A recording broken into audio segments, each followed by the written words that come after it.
Imagine a small medieval village, lost somewhere in Europe, surrounded by dense forests and dirt paths that disappear into the darkness. The sun has just vanished below the horizon, and as happened every night in the Middle Ages, darkness arrives in absolute form. There are no streetlights, there are no public lanterns, there is no electric light. When the sun sets, the world simply goes out. Only a few candles flicker inside the wooden and mud houses, casting unsteady shadows on the walls. Outside, the cold wind sweeps through the narrow streets of the village, making the doors creak slowly. Normally, the medieval night has its own sounds. Crickets chirping, horses moving in the stables, dogs barking at something invisible in the forest. But that night, something was different. The wind felt colder. The shadows seemed longer, and a strange silence began to spread through the village. The dogs were restless. Some growled at nothing. Others whimpered softly, tails between their legs, as if they sensed something humans still couldn't perceive. Inside the houses, people tossed and turned on their straw beds. No one could sleep. Men accustomed to exhausting days of fieldwork lay awake, staring at the dark ceiling. Women felt a strange sensation in their chests, like an unexplainable premonition. Some people even lit another candle, just to push away that feeling that something was deeply wrong, but no one could say what. The silence of the night felt heavy, almost suffocating, and then, little by little, a disturbing truth began to reveal itself. That would not be an ordinary night.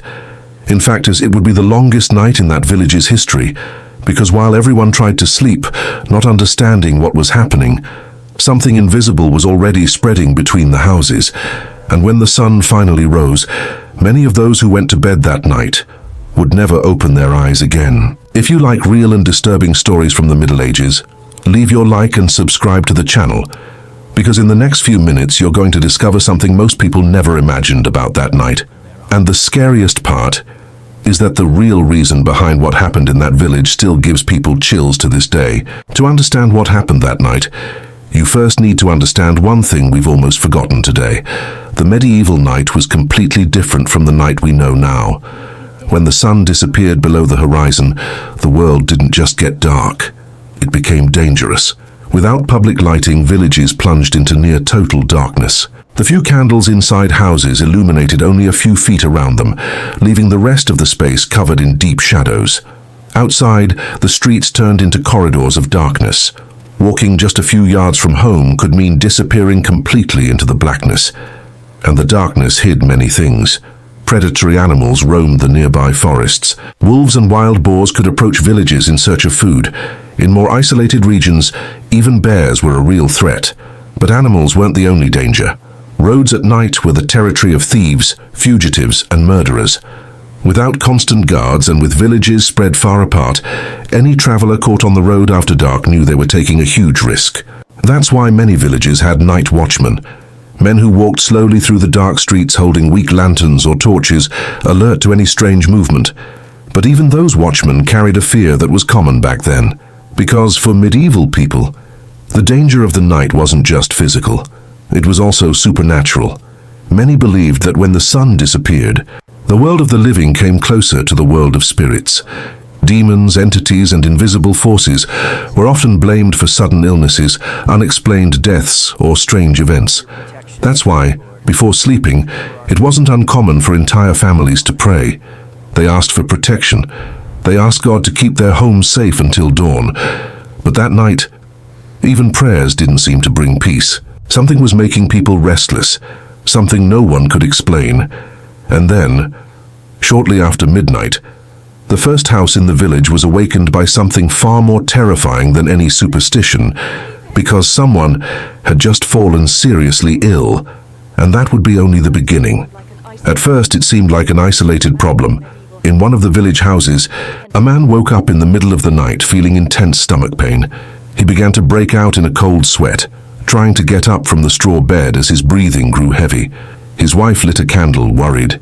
His face was pale, his eyes looked lost, and within minutes, he could no longer stand. The woman ran to the door of the house and called for help. In the Middle Ages, when someone became seriously ill during the night, the solution was simple. Call the neighbors or the village priest. But while she ran through the dark street, another house lit up too, and then another, and another, because, almost at the same time, other people also began waking up feeling something strange. Some had sudden fevers, others felt unbearable pain, some simply fainted without warning. Candles began appearing in windows, doors opened, men stepped out into the street trying to understand what was happening. The village's silence was replaced by confused voices, hurried footsteps, and calls for help. Someone ran to the church to wake the priest. Others went to fetch the village healer.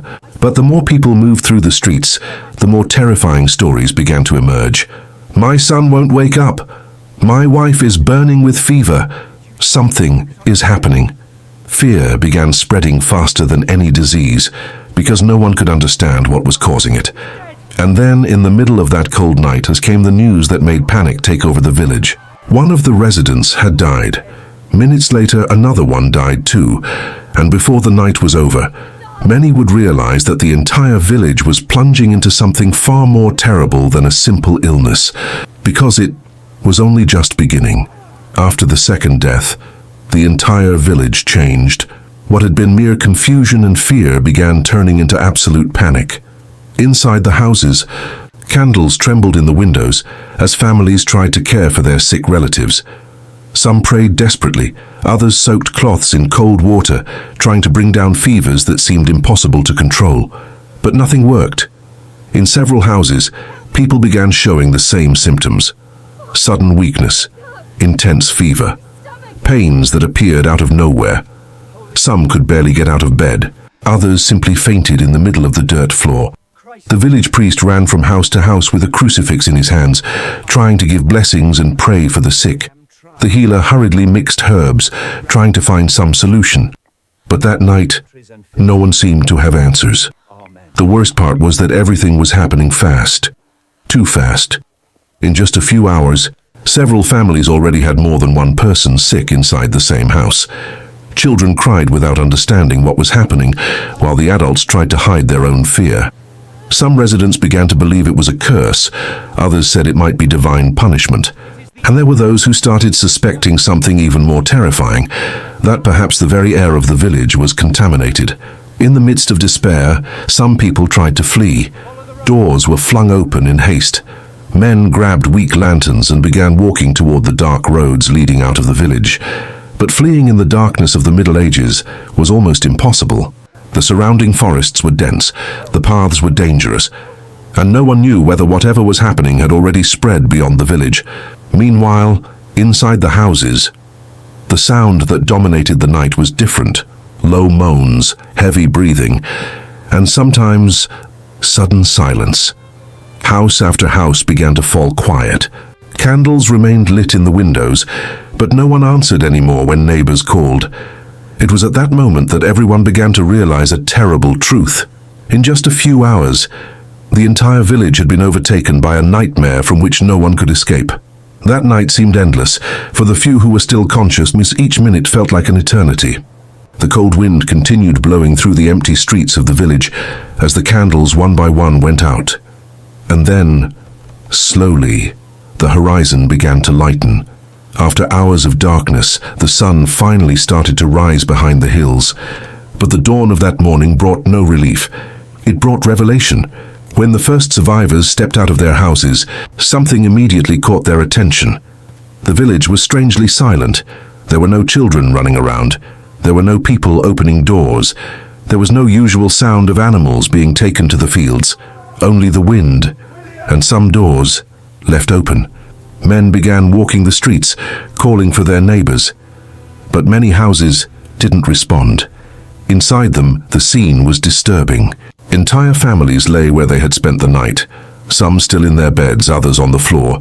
Some looked as if they were merely asleep, but they weren't breathing.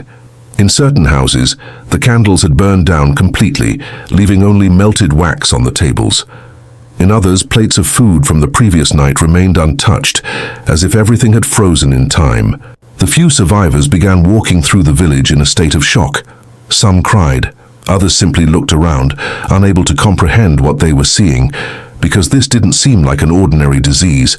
It seemed like something that had swept through the village all night long. entering house after house, leaving silence in its wake. And as the sun rose in the sky, one question began echoing in the minds of all the survivors. How many people had died that night?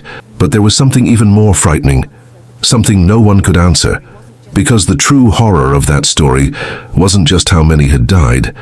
It was discovering what had really caused that night. When the initial shock passed, only one question remained hanging over that village. What really happened that night? In the Middle Ages, answers were rarely simple. Without advanced medicine, without microscopes, and without knowledge of bacteria or viruses, any sudden tragedy seemed almost supernatural. That's why many residents came to believe it had been divine punishment. Some said God had punished the village for sins committed in secret. Others believed evil forces had passed through the village during the early hours, taking the lives of those who slept. But over time, other explanations began to emerge. Modern historians and researchers have analyzed similar episodes that occurred in various parts of medieval Europe, and some hypotheses started to make sense. One of them involves sudden epidemics. In the Middle Ages, diseases could spread devastatingly in a matter of hours or days. Without proper hygiene, with contaminated water and isolated villages, a single infected source was enough to cause a collective tragedy.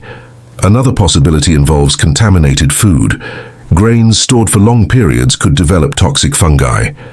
In several historical records, these contaminated foods caused mass poisonings, triggering violent symptoms and rapid deaths. There are also theories about natural gases or substances released from the soil, capable of affecting people during the night, especially in regions where houses were small and poorly ventilated. But the truth is that, even with all these hypotheses, no one has ever been able to state with absolute certainty what happened on that specific night. What was recorded was only the impact. An entire village marked by a single early morning. A night when people went to bed believing the next day would be like any other, and simply didn't wake up. And when we look at the modern world with hospitals, science, and technology, it's easy to imagine that tragedies like this belong only to the past. But that medieval story leaves an unsettling reflection. For centuries, humanity believed it had control over its own destiny, until discovering, time and again, that it takes just one single night for everything to change. Because for those who lived in that village, that night proved something that still gives people chills today. Sometimes the history of a place can be transformed forever in just a few hours of darkness,